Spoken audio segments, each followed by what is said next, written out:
Yeah, buddy, come on. Come on, fight it.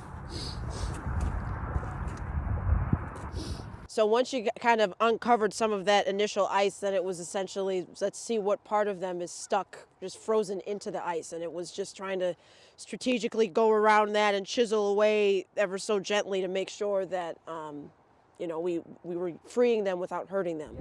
I'm not trying to hurt you. Yeah, buddy. Come on, buddy. Yeah. Oh.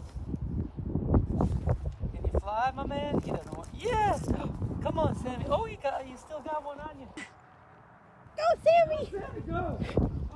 Oh. Sammy. Bye, Sammy. Don't hit the house.